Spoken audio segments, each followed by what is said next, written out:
नमस्कार, आप देख रहे हैं देश रोजाना। मैं हूं स्मिता सिंह। ये क्या है, पहचान ही गए होंगे। बीते कई रोज सुर्खियों में रहे उस ट्विन टावर के मलबे का ढेर जो अब नहीं रहा। तभी तो आप रविवार दोपहर बाद से ऐसी सुर्खियां भी देख रहे हैं, सुन रहे हैं। एक था ट्विन टावर, यहाँ थी गगनचुंबी इमारतें जो अब नहीं रही, बरसों में बना, सेकंड में ध्वस्त, वगैरह वगैरह। ठीक भी है, जो हुआ होना चाहिए था। जरूरी था भ्रष्टाचार पर एक बड़ा और कठोर आघात। लेकिन ट्विन टावर के ध्वस्त होने के वाकये ने एक चीज और सिखाई। जानते हैं क्या?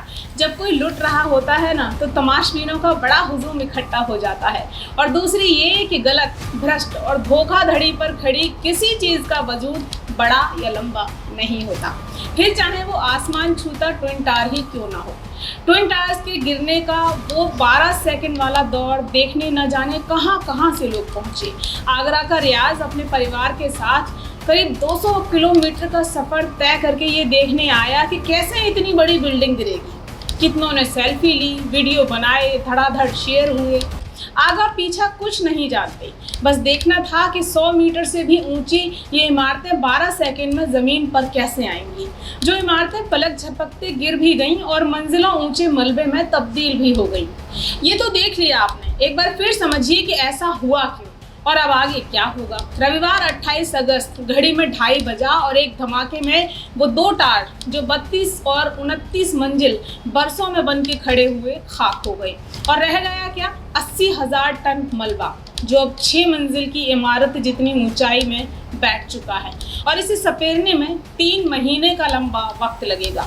ज़्यादा भी लग सकता था, लेकिन क्योंकि सुप्रीम कोर्ट का आदेश है कि 3 महीने में साफ करो, तो 3 महीने में समेटा जाएगा उन 2 इमारतों का मलबा, जिनमें एक 103 मीटर और दूसरी 97 मीटर ऊंची थी।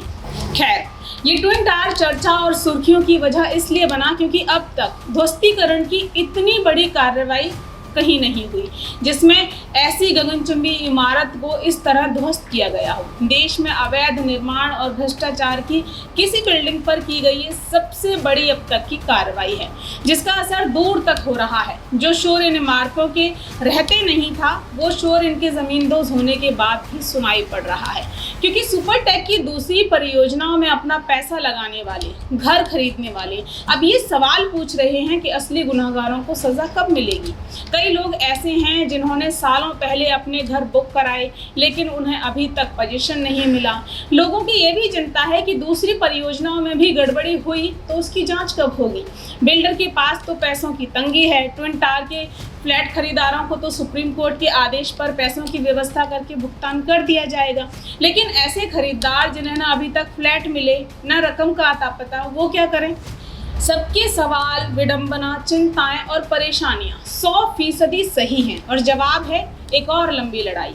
क्योंकि भ्रष्टाचार की ये इमारतें जिनको गिरने में महज 12 सेकंड का समय लगा, उनकी खिलाफत में खड़ी हुई लड़ाई लगभग 12 साल ही लंबी थी। जो आम लोगों ने लड़ी वो भी चंदा जुटाकर। बिल्डर से संघर्ष के इस दौर में इन लोगों ने धमकियां और लालच सब देखा, लेकिन अडिगता नहीं डिगी, क्योंकि भ्रष्ट तंत्र को हिलाने की कोशिश को अंजाम देना इनका ध्येय रहा। बिल्डर के खिलाफ कानूनी लड़ाई लड़ने के लिए सोसाइटी में कानूनी समिति का भी गठन किया गया। RWA के अध्यक्ष उदयभान सिंह तेवतिया, जो कि रिटायर्ड DIG हैं, उन्होंने अकेले ही साल 2010 के मार्च में ट्विन टावर के खिलाफ लड़ाई की शुरुआत की थी। और फिर कुछ यूँ हुआ कि मैं अकेला ही चला था जानिबे मंजिल, मगर लोग साथ आते गए और कारवां बनता गया। बिल्डरों के खिलाफ उदयभान तेवतिया की इस लड़ाई में भी लोग जुटते गए और RWA का गठन किया गया। फिर साल 2012 में सोसाइटी में बन रहे अवैध टावरों को लेकर याचिका दायर कर दी गई। उदयभान सिंह कहते हैं कि हमारा संघर्ष कामयाब हुआ। वहीं RWA के पूर्व अध्यक्ष राजेश राणा ने भी 28 अगस्त 2022 के दिन को खुशी का दिन बताया।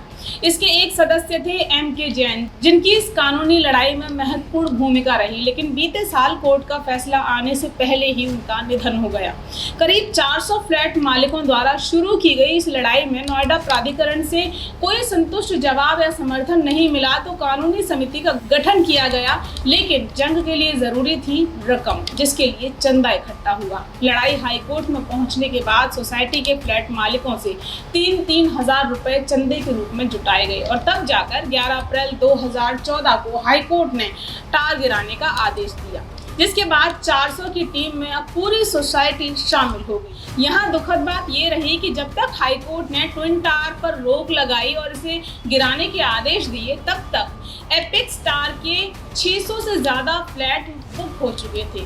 तब हाईकोर्ट ने टावर गिराने का आदेश देने के साथ साथ फ्लैट बुक कराने वालों को 14% ब्याज के साथ रकम लौटाई जाए, ये भी बात कही थी।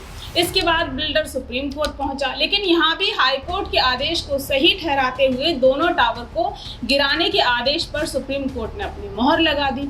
इसके बाद 31 अगस्त 2021 से 27 अगस्त 2022 तक इन टावर्स को गिराने के लिए काम होता रहा। इसके बाद 27 और 28 अगस्त 2022 को दोपहर 2:30 बजे धमाका हुआ, जिसमें टावर्स ध्वस्त हुए। चंद मिनटों में जिस जंग की कहानी मैंने आपको सुना दी, उसे लड़ने वालों के लिए ये परसों की लड़ाई कितनी निकट रही होगी, अंदाज़ा लगाना भी मुश्किल है, जिसे लड़ने के लिए ऐसा दृढ़ निश्चय भी जरूरी है जो जीत तक लेकर जाए। सुप्रीम कोर्ट के इस अटल फैसले और उसके अमल ने बेशक बिल्डरों के बेफिक्र रवैये को एक नकेल दी है, ताकि भविष्य में फिर कोई बिल्डर बेफिक्री में ऐसी मनमानियां न करे। आज ध्वस्त हो चुके ट्विन टावर के मलबे को हटाने का काम रामकी ग्रुप को सौंपा गया है, जो 3 महीने में मंजिलों ऊंचे मलबे को हटा देगा।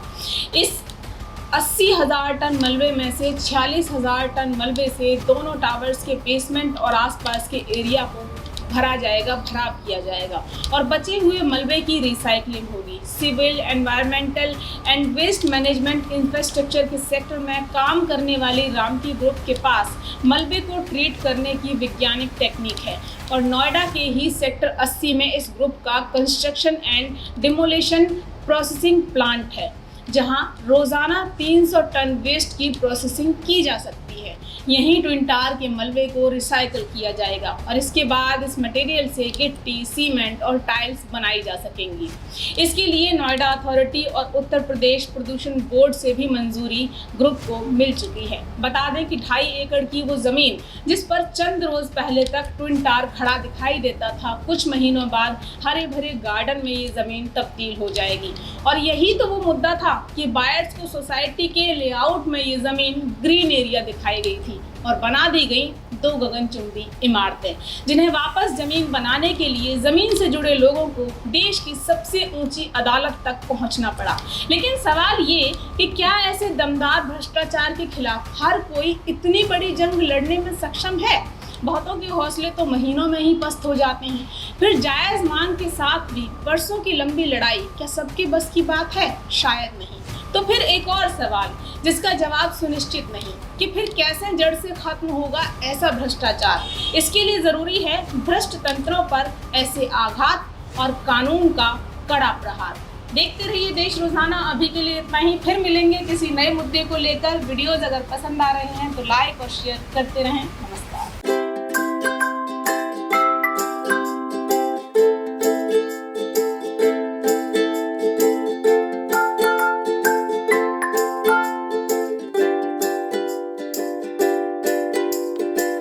हमारे साथ जुड़े रहने के लिए देखते रहिए देश रोजाना का YouTube चैनल। सब्सक्राइब कीजिए, साथ ही देश रोजाना की खबरें सबसे पहले देखने के लिए प्रेस कीजिए बेल आइकन।